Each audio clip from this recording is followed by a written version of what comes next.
Did you ever feel that you never really fit in with anyone, or you couldn't be yourself around some kind of people? Babe, I hear you, because I've been through the same thing so many times. So you can either wallow, be depressed because of other people, or you can make the most out of it. Hi everyone, I am Nicole. Welcome to my channel. I want you to really understand which kind of friends you should avoid. Because listen to me, all these things that I'm about to say to you, it's something that I've experienced firsthand, so I know what I'm talking about.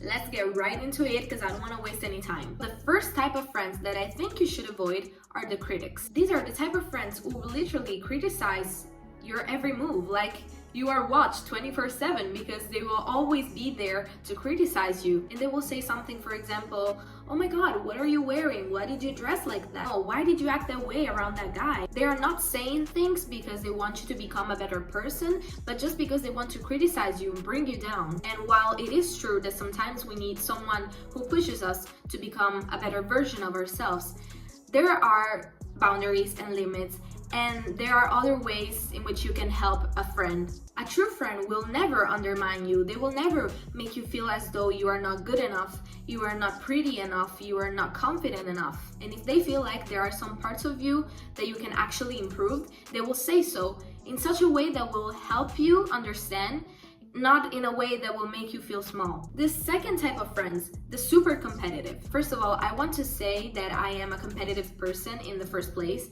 and I really care about achieving my goals and just becoming better every single day. However, there is a limit, because in my friendships, when I see a friend of mine who achieves a better result than me, I do not feel jealous, I do not feel envious, I feel happy for them. Their success doesn't mean that I can succeed as well. The competitive friend will perceive you as a threat, not as their equal, not as their friend, as an enemy. For example, if you're in a loving relationship with a really nice partner, they probably will try and find a more attractive partner or a richer one, a hotter one, whatever, just because they want to say, oh my god, I found something better than you. And just to rub it in your face, if you score like an 85 in an exam, they will try and score a 90. Not because they're ambitious or they're determined to reach a goal, but because their goal, their ultimate goal, is to be better than you, or just to prove that they are better than you in order to feel good about themselves. If your worth depends on how much I'm achieving or not achieving, well girl, that's your problem. The third type of friends, the victims and the drama queens. Guys, oh my god, I cannot stress this enough, but I despise this kind of people. I hate them. They will always complain about something. Whether that is the weather, the clothes they're wearing, the makeup doesn't look good enough, because they want to always feel like they are the center of the universe.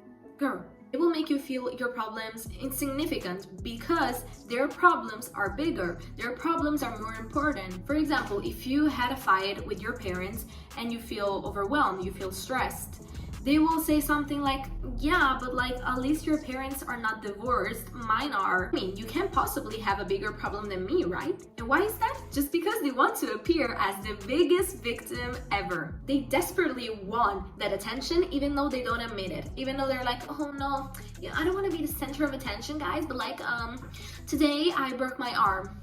Okay, what a shame. Why are you spending your time with them? You know, you can invest your time in doing better things. The fourth type of friends, the energy vampire. So basically, the energy vampire is someone who will suck the life out of you, who will make you feel without any energy left. Every time you hang out with them, you won't feel happy or you won't feel energized. You will literally feel drained, tired. This is probably because you are adapting your energy around them in order to not make them feel small or make them feel bad. So for example, if those people are distressed, they feel sad, you won't show happiness, you know, because you think that it will be disrespectful. And even though that's super kind and super respectful, you shouldn't feel as though you need to change yourself and change your emotions in order to please somebody else. You feel like your mood completely shifts when you're around them, and not in a healthy or happy way. Even if you don't realize it, you still are influenced by other people's emotions. And listen, I'm not saying that it's not possible to have a bad day, because obviously it is possible and you should share your feelings with your friends. However, I'm talking about those kind of people that you just feel that when you're with them, you are super tired, you are exhausted, and that's every single time you hang out with them. It's not just once. The key to understanding if your friend is an energy vampire is this one. If you are hanging out with them, even if it's just for 10 minutes, you immediately feel like you want to go back home. Be really careful with them, because even though they are good people, they might be good people, they still have a really big influence on you. So just be careful and protect your energy. Another type of friend that I suggest you avoid is the gossiper. Everybody once in a while gossips with their friends. It's normal, everybody does that. However, I'll give you my personal example. When I was starting to meet new people, one of the first things that somebody said was like, oh my god, did you see that girl? Her dress is horrendous, and the way she did her makeup today, that's just a no for me. When I tell you guys that the second after I heard those words, I left because I don't want to be around somebody who, in order to get attention and in order to meet somebody else, needs to speak badly about someone she doesn't even know. We had seen that person like maybe 5 minutes in total in our life, and the next day she was already talking shit about her. Like, that was just a huge red flag for me, because you're literally talking bad about somebody you don't know. So what tells me that you won't do the same thing with me? You know, that you met me and the next second you're already talking shit about me. If the first thing you say to a group of people is, I hate the way she looks, that's a no for me. So everything that I said is completely and totally based on my experience, because I've experienced maybe the worst cases of friendship. Okay, Nicole, so basically what you're saying is that I should be alone and I shouldn't have any friends because all people are bad. Definitely, that's not what I said. So the purpose of this video is to actually help you realize that even if sometimes it's hard to see, there are some people that you should avoid. And even if you don't want to feel alone and you don't want to feel like you're the only person on earth, trust me, it's better to be on your own than to be surrounded by those people. Because like I said in the first example, if those people will always criticize you and will always make you feel bad and will make you feel like you have all the flaws in the world, then what is the point of having that kind of friendship just because you want to say, oh my god, I've got friends, I'm not alone? I can tell you with certainty, with absolute certainty, that I prefer being alone, being on my own, than spending even 1 minute more with all these type of friends that I just enlisted to you. I would rather choose quality over quantity, and that's what I did. And what I mean by quality is not people who are richer than others or prettier or whatever. I do not mean that. I mean the type of people that I can be myself with. The type of people that want to grow, that want to achieve things, that have goals, that are determined, that are kind. There are people who fight for what they want. There are people who genuinely are interested in getting to know the other person. There are people who have a million problems and still seem to see the bright side of things. Even when everything is going to shit, they always have the motivation to keep going and to keep going and to keep pushing. And especially people who love me for who I am, just as I love them for who they are. With all my flaws, with all my insecurities, with all my fears. Trust me guys, it's so much better to have, even if it's just 3 friends, but those type of friends that you can genuinely be yourself with.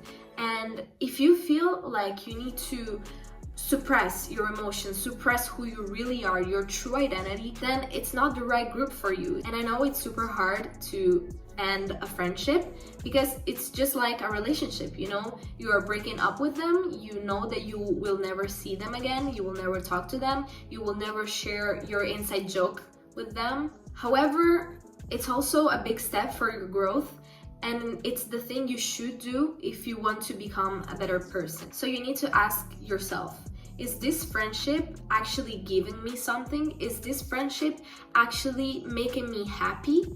Or am I staying with them just because I'm used to their presence? And also, just so you know, it's completely normal to outgrow people, to not feel the same with them anymore. Just As in a relationship, you know, you can outgrow people. You can feel like they are not the best option for you in that moment anymore. Even if maybe 10 years before they were your best friend, right now you need to understand that you are a different person because you grew, because you evolved. So also another type of friends that I think you should avoid are the people who never grow. The friends who stay the same since the day you met them until now. I repeat once again, I am not saying that they are bad people. However, they also need to help you in your growth. I want you guys to please really consider what your friends are giving to you. Are they giving you stress? Are they giving you anxiety, sadness? If the answer is yes, then I think it's time for you to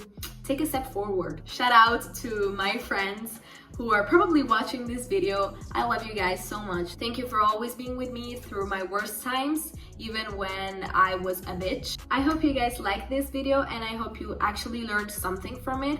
Especially, I hope you learned that quality is always better than quantity. Thank you guys for watching this video. I'll see you in the next one. Bye.